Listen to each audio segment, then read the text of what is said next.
My next guest tonight is best known for her starring role in last summer's Coyote Ugly, and she can now be seen in the new movie Lost and Delirious. Please welcome Piper Perabo.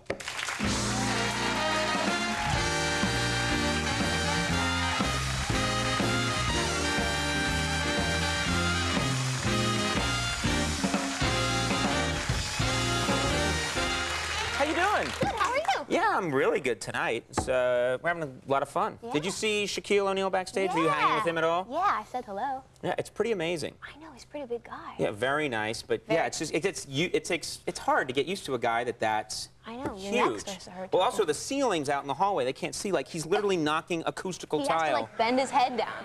Now, are you yourself, are you an athletic person? Do you play sports? Well, sort of. I used to throw javelin, but my new thing is croquet. What part of a sport, or you just threw it? You wandered the... I was on the track team, you know? Okay, cool, yeah. But now I'm into croquet. Oh. Well, I don't... What do you want me to say, cool? You know? That's a hard one to know how to respond. You're into croquet. Tell me about it. Yeah, well, there's a part of Central Park where there's a croquet field and, like, all these old guys in white and everything, so I've been kind of cruising the trying to get invited to play. You don't say cruising the croquet field. That's amazing. You made croquet sound really seedy and creepy. It's really cool. Now, wait, what do you like about croquet? What is it that's cool? I don't see the cool aspect of it right away, but I'm willing to go with you. Well, I really don't understand it, so it's kind of mysterious, and they're all wearing white, and I don't know. Well, join a cult, you know? You don't have to play that game to see weirdos in white. Well, also, what I love about croquet, if I knew this game, know that you can send somebody else's ball, like, there's this really mean aspect to the game. There's like a nasty aspect to it. Right. If someone else's ball is around you and you have a turn, you can actually, like, knock it into the water or something. So I would think physical fights would break out during croquet. Well, especially in Central Park, you know, if you knock that ball, you know, far away, they have to leave the fields and go, you know. You can put the get ball. rough. You can put the ball in a cab and send it down to the Bronx. Now, everyone knows this movie, Coyote Ugly. It's a big hit. You actually won an MTV Movie Award. I did. For this, which has got to be exciting. Now, that's a big really night. fun. You went to the award ceremony, right? I went with my mom. You brought your mom? Yeah, she was my date. Oh, that's cool. Yeah. Hi, Mom. Did you? She's not watching either. She's with Mini-Me. She's hanging out with Mini-Me. They're driving around in an SUV. Tell me about it. You brought your mom. Is that the kind of thing where your mom can kind of blend in, or did she sort of stick out? No, she was really good at blending in. You sit at these tables really near the stage, so in case you win, you can sort of get up there. Right. And Puffy was sitting right in front of us. Mm-hmm. She said, if Puffy comes over, you have to call him P. Diddy. I was like, Mom. That's cool that your mom would... I'm hip to that, Mom. It's cool that your mom would know that. I know. My mom doesn't know. My mom doesn't know I have a show. My mom doesn't know. She doesn't know anything about show business. No, she doesn't. I told her I'm in radio, and she's happy. But that's so cool that your mom knew that Puff Daddy's new name was P. Diddy. I know. I thought that was really hip. But it got a little weird near the end because The Rock was sitting behind us. Yes. And he spilled champagne on my mom.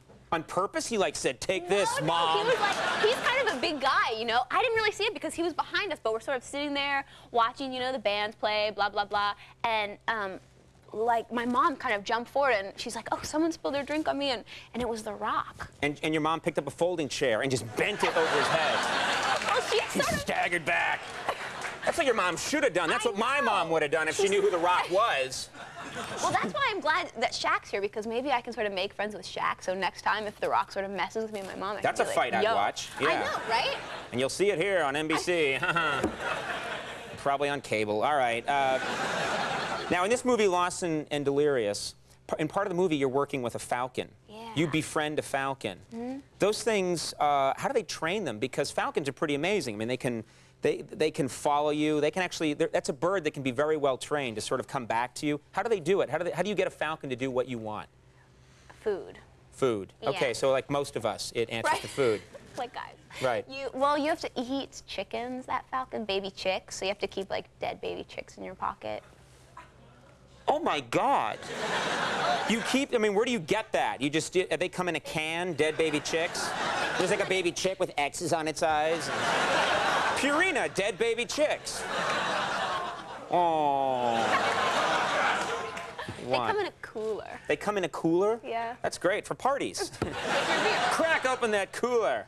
Let's get the dead baby chicks out here. I'm sure they all died peacefully in accidents. Sure, and I'm sure it was. Yeah. But so yeah, you could take him walking like a dog in the Falcon, and he just stays in the trees, and you could just. My dog doesn't go in a tree. What do you? What do you mean? The Falcon's on a leash and it's in the trees? No, like he comes, like you can go walking, and then when you call him, he'll come to you. Right. Like Beastmaster. If you have a dead baby chick. Right. Well, you also have to wear a special glove. That's like the glove he knows. And he knows that you have, like, you hold some dead baby chick in your glove and you put it up in the air and then, like, whoa. Okay, we're going to get letters about this. There are people right now that's like, that's horrible. And then they start getting out an old invisible typewriter and writing us a letter. But that's what they eat. What can you do? What can you do? They're wild animals. Yeah, don't write to us. Write to the chicks. To the Falcon. Well, the movie's Lost and Delirious. And it's now playing in select cities. It was nice to have you on the show, finally. Thanks for having me. Thanks for being here. Piper Perabo, everybody. We'll be right back. Joe Strummer and the Mescaleros. Stick around.